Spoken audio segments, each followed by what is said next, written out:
In this video, I'm going to be going over how I'm able to do this when my opponents punt the ball.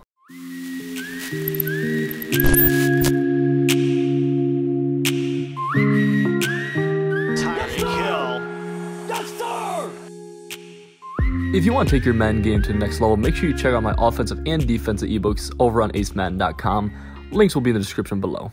Brothers, what's going on, everybody? It's Civil here, and today in this video we're going to be going over a punt block glitch, basically, I'll be showing it more in the gameplay, but basically it's going to be where you get close to the end zone, or they're close to their own end zone, and you'll be able to really get a good chance to block their punts, regardless if you actually get a punt block animation or not. So I'll be going in depth how to do that. But of course, before we get into the video, as always, we have to start with the question of the day. Now, in the last video, I asked you guys you could play one NFL player. Who would it be? And the featured comment today is Yanyo, who says he would play Debo Samuels. And Yanyo, I think Debo would beat your ass. In today's question of the day, I want to know if you could choose one NBA player to have a MUT card, who would it be and what position would they play? Alright, so let me know in the comment section below right now. If I had to choose, there's actually quite a few. I think LeBron James tight end would be hell. There's a lot for me. With that being said, guys, make sure you go right now in the comment section below and let me know. And while you're down there, hit that subscribe button, hit the like button, and let's jump into the video. So as you can see, we are in practice mode here, and we're going to be going to punt block 44 even, okay? You see how there's three different ones. You got punt safe, you have punt block, and you have punt return. We're going to punt block. And you're going to want to choose squeeze block, okay? That's important. Straight rush is a little bit more consistent, where I found squeeze block is a little bit better. I don't think it's the end of the world if you choose either, though, to be 1000% honest with you. But right here, this is where it's really important, right? We see we have the normal on off the left edge. We have the two B's over top of these players, and these are, you know, the players who are going to get the animations to get the full punt block. And we've all seen this punt block animation before. If you haven't, go into like the skills trainer or something, you'll see it. I'm not going to get into that. What's important here is that they need to be pressed up against the end zone, because notice when the punt team is close to the end zone, they're actually going to be, the punter's going to be closer to the long snapper than he would be if they're at the 50-yard line. You guys can tell this. If you don't believe me, go into practice mode and you'll see it for yourself. But this is the case because he's scrunched up by the back of the end zone. So what we're going to do is we're going to go to this opposite guy. We're going to go to Thompson. He's a far right of screen punt block guy. And what we're going to do is we're going to take our left stick, and this is him on Thompson. We're going to push this down, okay?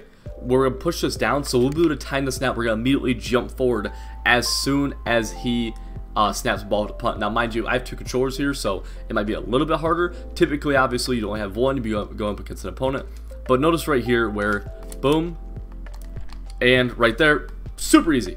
Super easy. And right, you guys just saw I just got a punt block touchdown. Now, ways you can make this better. Ways we can make this better. Very simple. Pretty obvious, honestly, for being just 100% real with one another.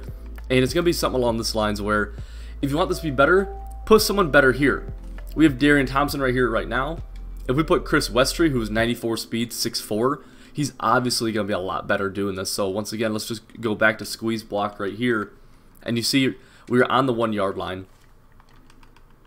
And once again, I mean, this is going to be a little bit better, where Westry should get there a little bit faster just because of how big and fast he is. And once again, you see he hit it with like the back of his knee or something like that. So I mean, clearly he's getting there a little bit faster. It's a little bit better. It's a little bit, you know, I mean, more efficient. Now, this will work to about the 4-yard line, I believe, when they're on their own 4. I'm gonna try it right here just to confirm that. But you see, he's still a little scrunched up. He might not be as scrunched up, but let's see right here if this does still work right here, and it should. I believe I've gotten it here before. And yep, very easy to see, although that is when you're starting to push, is once you hit that 4-yard line. And just for testing purposes, let's push this up to the 5 now. And I'm not 100% sure. I don't think this will work. I don't think I'll be able to get this right here. But we would give it a try. And yeah, no, it's not going to work. You see how much farther back he is right now? You see how much further back that punter is right now? So let's say, like, this would be, he's the same distance he is right now as if he was on the 50-yard line. So boom. And I mean, you can come close, but you're never going to get that unless you have, maybe if you have a superhuman punt blocker right there. But really, it'd be ridiculous. But literally, all I'm doing is I'm coming off the snap right here. And I'm pushing down. As soon as they snap it, I'm holding RT, and I'm just diving in front of it. And you might have to practice it a little bit to get the timing really down. But that's pretty much the basics of it. And this is something that you're going to be able to do where you're going to be able to get free touchdowns damn near, or safeties, or something of that nature, and it's going to be frustrating for your opponent because a lot of people don't know about this. I do this in Weekend League quite a bit. If you guys don't watch me play Weekend League, my Twitch is linked in the description below, of course. But this is something that a lot of people don't really ever see, and I've never seen anyone do it to me. So you're probably wondering to yourself right now, right, what is the counter to this? And the counter is pretty easy, right? There's a few things. One, you have a fake punt. Literally, if you're on this now, I don't know how good this will be with him. Yeah, so I mean, you have a fake punt. If you have the halfback sweep, perfect. Run the halfback sweep. Literally, if you see this, run the halfback sweep. Because you know, when you see this, they're going for the block. There's no safe man from this look. You could quite literally go to fake punt sweep and be able to rip off a halfway decent run. I mean, as long as your blocks hold up, it's really not bad. And I mean, this is something that competitive players have actually done on the live stage for a lot of money, is these fake punts. And we'll see off tackle right here as well, real fast, just to see how well this does. I know sweeps is really good. Off tackle, I mean, this one might be a touchdown, and this is with, I don't know who this guy even is, but he's like 70 speed. So that is one way to counter it. Another way, I would not recommend these passes right here. If we go to one of the passes, right, the fake punt, like fullback flat, this isn't gonna be very good. Don't do that. Don't try to counter it like that, okay? But a really smart thing you can do, and I actually had to do this in my club game against Boogs, is quite literally go to audibles and just flip one over to punt tight, and we're gonna see if we're able to block this like this. And I know for a fact we won't be able to, where, you know, we're gonna go at Westry still, and we're gonna go for this punt, and obviously you can see we're getting blocked very easily. Now, if there's a way to counter it from that, there might be. I don't totally know, to be 100% honest with you guys. I'm not totally sure if there's a way to counter it from that. But that really is probably the easiest way to still be able to punt the ball, because you see this, you do not want to risk giving up a punt block, you know, just like this, where once again, you're able to see Westry coming very, very free, and touchdown. Now, that's going to result in a safety sometimes, of course. That will result in some other things. But it's going to be a lot of touchdowns, as long as you get to time it right. There is an issue or a worry where that if you don't do it correctly, you will actually run into the punter. So I'll show that right here. If I do it incorrectly, I will run into the punter, and it will be roughing the punter. I wasn't able to do it right there, but you guys can imagine. I'll see if I can get it on the next one, actually, where if you miss this dive and you don't get the block and you hit the punter, that's actually going to be a roughing the punter. So you do need to be careful about that, or that is a actual big concern that you need to be thinking about when you're doing this, because if it's 4th and 10 right here and you hit the punter, they're getting a first down. Okay, so you do need to be cautious of that. Something like this, right? Like that'd be a first down for the other team, and it's just something you have to be conscious of. I'll jump into instant replay and show you exactly what happened here, of why this was wrong and what to do to fix it.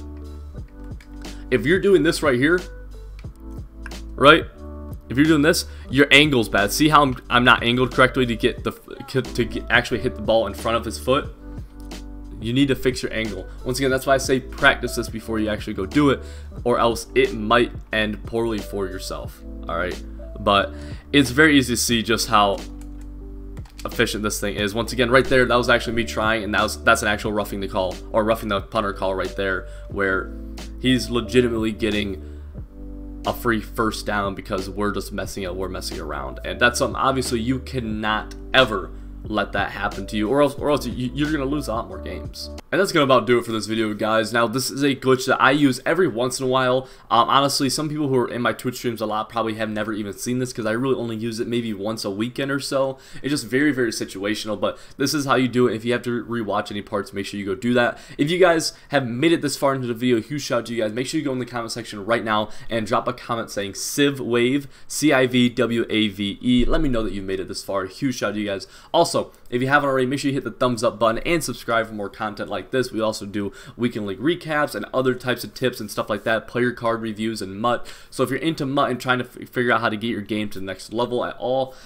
I think this is the place to be without a doubt. And like I said before, if you want to see live gameplay, if you guys are watching this on the day it releases, there will be a link in the description below to my Twitch, and my stream schedule is also in the description below as well. So with that being said, guys, huge shout out to you, and I will see you guys all in the next video.